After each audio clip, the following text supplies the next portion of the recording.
Do you guys see anger in this at all? Yeah. Did you see anger at all for Naruto's perspective? No. So this is a big part of why I see something different. Did you thought of Sanji's situation too? How Shanks and Sanji are weirdly parallel with each other to a degree, with a lineage, like with a family who are considered monsters, who think people are beneath them and they're trash. Yet you have the right. You're above them. Shanks' reaction to having the Covenant tattoo and it bothering him so much was very telling for his character, in my opinion. Granted, we already know much about Shanks at this time, but I like seeing that. Even just the potential to be forced to do this kind of thing makes Shanks sick to his stomach, to the point to nearly like hyperventilating at the thought of it. It reminded me of Naruto with the Sasuke situation, but not the same weakness being represented by the character, in my opinion. I also love that Gaban is still like a mentor figure and the left hand to his cabin boy. You know, it's cool to see Shanks like in this naive state because he's so young, he's still learning, still asking why, asking all these questions and things like in this naive kind of era of him. And we normally see Shanks now like he's this clear-headed, like understanding reasoning, understanding the threat levels of people and the balance of the world, and like he knows so much. People call him the sage of One Piece now and stuff, and it's like this is who he was. He didn't know enough at that time. It's dope to see that growth and emotion from Shanks. Garling trying to be a happy and supportive father was funny to me. Bro, you clipped my mom in front of me. Yeah. Like what are you talking? He don't know that. Does Shanks know that? Probably not. No, Probably I not. don't think so. I don't know if anyone would told him. It's a baby. But it's like it was just weird to see him like, yeah, man, you can get whatever you want here. It's like, yo, bro, F you. We got slaves. It's terrible. You want a slave? That's absolutely terrible. I think we all want to hear from the main man over on that side of the table. Law, talk to us, man. You dropping the show? what? What? You dropping the show? I'm confused. What do you mean? You dropped Naruto because he hyperventilated. Oh, Now we got Shanks hyperventilating. this Are is you not dropping the show? This is not hyperventilating. It's close. It is enough. Almost fell. Yo, he's No, having. he almost fell. Yes, he Lawrence, did. Yaban caught him. He low key having a panic attack. Yo. I got something different. Yeah. I didn't get a panic attack. Yeah, I didn't either. So what you thought that was? He was sweating, breathing hard over thoughts. Grab the arm and everything. Shanks, listen to me. Slaves, free food, immortality, white privilege. I can't take it. Bro had a panic attack about receiving the betterment of life. Yo, chill. Yo, it's so funny. He said, man. not IMLK.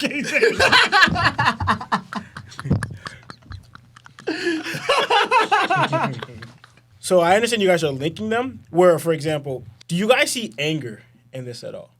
Yeah. Did you see anger at all for Naruto's perspective? No. So this is a big part of why I see something different. Because you look at Shanks' face back when he's thinking of Harold, Shanks is stone serious. Then he thinks back of what Harold's willing to do. Because remember, this is centered around Harold. Could remember you said before, a few chapters ago, when he thought of how his life would have been if he wasn't found by Roger. That he was born as a dragon. He kind of like, oh, like the life I would have had, because the way I am now, there's no way I can even think of living how they live. He even tasted a little bit of that, and he freed slaves. So now he's thinking that, and he's remembering what his father was saying to him, like, oh, anything you desire, you could have. You've been deprived. And he also says, don't view them as people. They're not even people, the people down there. So what I'm seeing here is anger and disgust from Shanks. Not panic attack hypervision. It's out of anger. You're so angry that you share this blood and you have this thing in your arm. To me, Shanks wanted to rip off the arm. Like, he wanted to take off the arm. Like, if he could just, like, rip it off his body, to, like, completely throw away his heritage or his blood. And that's why Gaban's like, yo, Shanks, stop, like, gonna harm yourself. To me, he wasn't falling around like, oh my gosh, Sasuke. It wasn't like that, right? It wasn't like, oh my gosh, I can't do anything. It was more like the anger and disgust of, like, what blood you share and your memories you have of them because of whatever. So to me, it's like you're so drastic, you're willing to remove this, which we see later on. He does allow that armor to be removed without doing it yourself, but you allow that same armor that you're gripping, that you're angry that you even have on your body, you allow it to be removed by bending it on someone who's the exact pose or like the D-clan member of your heritage, which we'll find out later on. The people who are directly against your whole family tree, against your heritage, you save that person's life and bet it on that person, who ends up being like the chosen one, or if you want to call it. So to me, it's more like anger and disgust and not a panic attack where I'm not capable, I don't know what to do with my family heritage and whatever. Nah, that's not how I see it. Yeah, I can see it that way. But it seems like they had to stop him from hurting himself a couple times. Question. Would you consider this similar to what Nami was going through when she was attacking Arlong Tattoo? Kind of similar, yeah. That's like a And my secondary question, would you consider that a panic attack? No. Okay. No, because like that was also at an anger and frustration. Look, remember, that's like a deeper trauma than what Shanks is even going through right now. Nami's lived with that and the trauma, and then what her means to escape was all taken away by the person who you're kind of like slave to. So out of anger, she's like, all my efforts meant nothing here. And she saw no way out. It's like even regretting. To me, that was more like her stabbing arm was regretting even getting the tattoo, playing along this line to get this freedom. Like I tried my way, it didn't work. Now I regret doing it, and I ain't got to. So she's like, forget our luck, stabbing it, like, remove herself of the tattoo. So that's how I see it. Because, like, it's a different emotion from panic attacking. Panic attacking is like, yes, you could argue they both felt kind of helpless in a way, but it's a different response. How I see Naruto responded versus Nami, and especially Shanks. And even Nami is a more severe case than what Shanks did, but that's my perception of what happened. I thought the same thing with Lawrence, because I thought of Nami as well. But I don't know if you ever brought it up. Did you thought of Sanji's situation too? How Shanks and Sanji are weirdly parallel with each other to a degree? With a lineage, like, with a family who are considered monsters, who think people are beneath them and they're trash. Yet you have the right. You're above them. And they both resent their family. They both don't want to be those monsters like them. I really thought that. Sanji's like a noble thing. Shanks' thing is more elevated. But it's similar, obviously. It really is similar. Even the twins thing is similar. They both have twin brothers. And that's the thing. Sanji resents his family. He hates his family. Remember, he doesn't even want Judge to be called his father. He doesn't even want to see him again. Shanks didn't show that, but he felt that with his arm. Like, I gotta say, like, Shanks wanted to rip his arm off. In fact, like Gaban said, like, that's that bad habit again, that every time Shanks starts thinking how a monster his family, he starts getting to that hatred again, like, I want to rip it off. Well, Gaban also said, that's that bad habit again. Don't you dare regret your birth. Something similar to with Sanji as well. Like, Sanji questioned his worth in life. And I think Shanks was going through the same thing similarly, just Shanks is on a more grander scale. I thought you made a connection and going to bring it up, because I've been thinking that for a minute now. I didn't, but I love that you did. I also love that, look at who's the person consoling him right now, the Sanji of his crew, which I thought that's a nice Because even when he said all lives have meaning, that also reminded me what Sanji said to Usopp. I have a role, you have a role, everybody has a role, has a purpose in this world. Gaban and Sanji are pretty much saying the same thing. I'm mad I missed it too until now, but you guys are saying this. This came up for Ace's whole thing. he didn't have these He people. didn't have someone saying that your life matters. Like, don't regret your birth, don't forget your heritage, and your life matters. And it's crazy. They added more. When it came down to it, the only person he had at that moment was Garp. And what did Garp say to Ace? You need to find out for Find yourself. out by yourself by living. Granted, it's different, but like, Garp could have been this Gaban for Shanks at this moment. But he chose to say, you need to find it for yourself. Which Ace did with the whole Whitebeard pirates. But like, It just makes me think it would have been better for Ace instead of him meeting Whitebeard if he met Gaban or Ray. yeah.